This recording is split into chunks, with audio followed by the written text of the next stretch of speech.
Değerli izleyiciler, 20 Şubat günü akşam saatlerinde Hatay merkezli gerçekleşen 6.4 depremi sonrası gönüllü sağlık çalışanları Samandağ ilçesinde bir Sahra Hastanesi oluşturdu ve yaralıların tedavilerini burada kendi imkanlarıyla yapıyorlar. Altını çizmek istiyoruz.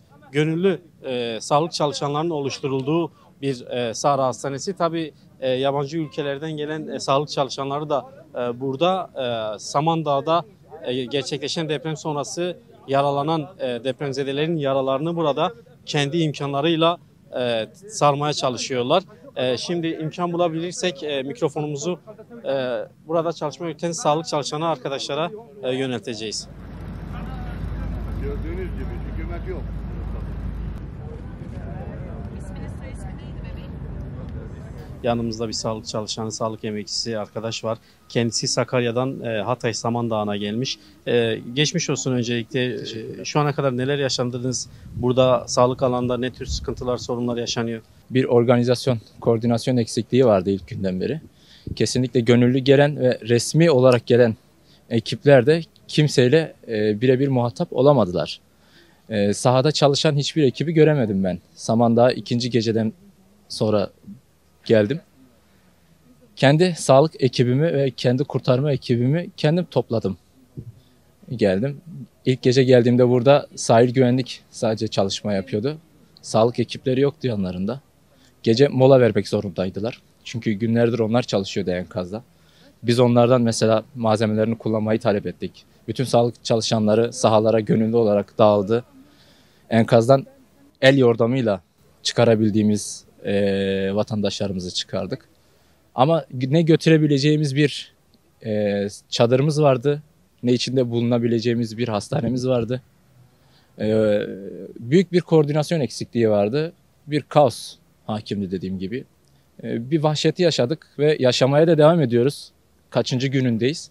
Hala aynı eksikliği. Şu an ne gibi sorunlar yaşanıyor? Özellikle birçok kişi yaralı kurtarıldı. Salgın hastalıkların oluşabileceği söylentisi var.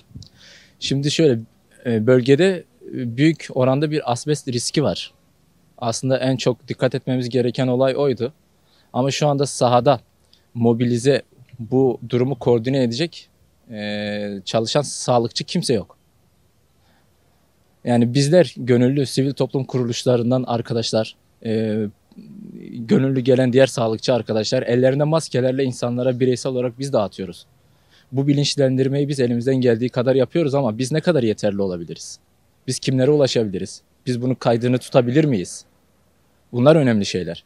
Örneğin şu anda kuduz riski, tetanoz aşılarının eksikliği var. Ulaşamıyoruz, ulaştıklarımızı soğuk zincire dahil edemiyoruz. Bunlar büyük problem. Yani bir hengamenin içerisinde bütün gönüllü arkadaşlar kendilerince bir şeyler yapmaya çalışıyor. Şu anda 70-80 kişilik aileler bir arada toplanmış bir çadırın içerisinde yaşıyorlar. Çoğuna ulaşılmış değil. Ulaştığımızda şok geçiriyoruz. Çünkü çoğunda kaşınma belirtileri var. Fareler erzakların üzerinde geziyor. Lağım çukurlarının yakınındalar. Bunlar kontrol altına alınması lazım ama ne bir çadırları var, ne bir sağlık ekibi uğramış, ne ellerinde ekipmanları var.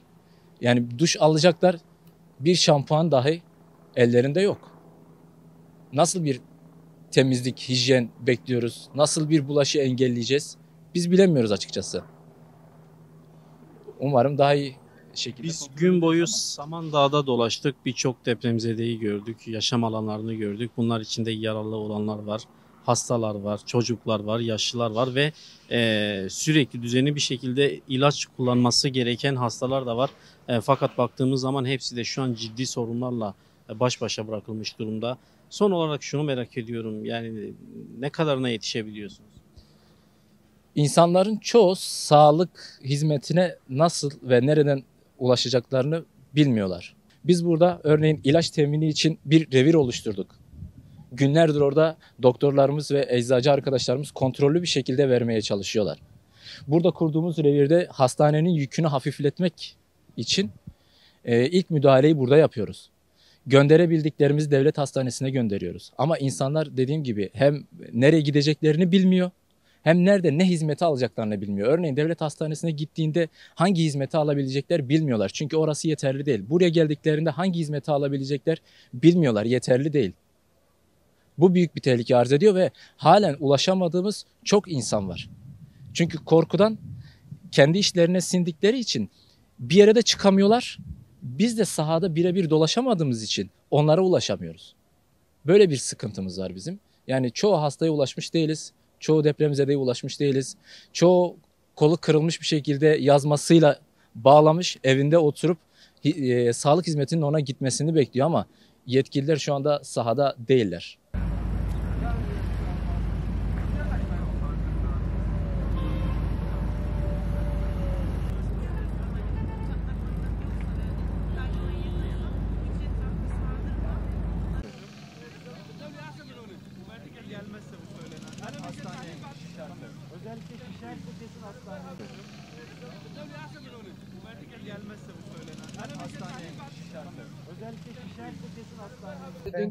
Dünden beri, şimdi yeni olmadı mı?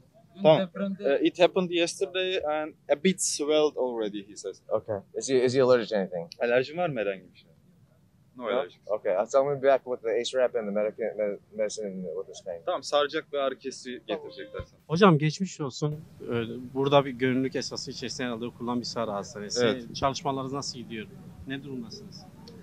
Yani çalışmalarımız işte gördüğünüz gibi bu dün Özel Deniz Hastanesi'nde buradaki hastanede çalışıyorduk. Acil bölümü sadece açıktı. Dünkü depremden sonra orası da kapatıldı. Ve sağ olsunlar belediye buradaki çadırları bize tahsis ettiler. Biz de hastaneden çıkarabildiğimiz kadar malzemeyi çıkartıp buraya geldik.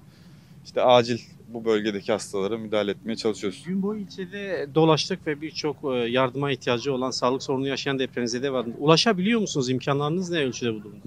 Yani depremzedelere ulaşmak anlamında mı? Evet.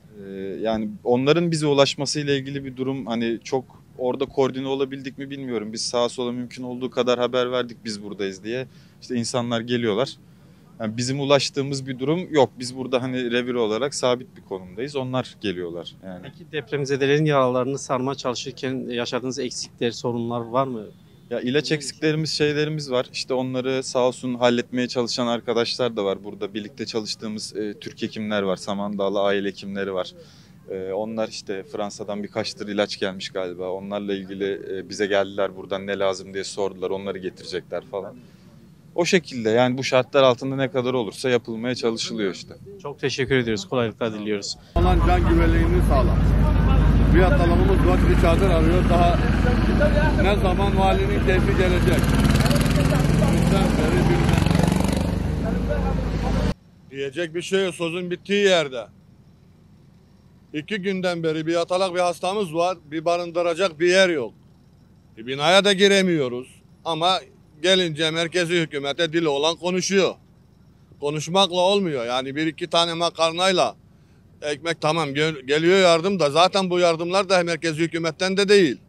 İş adamlarından, belediye başkanlarından.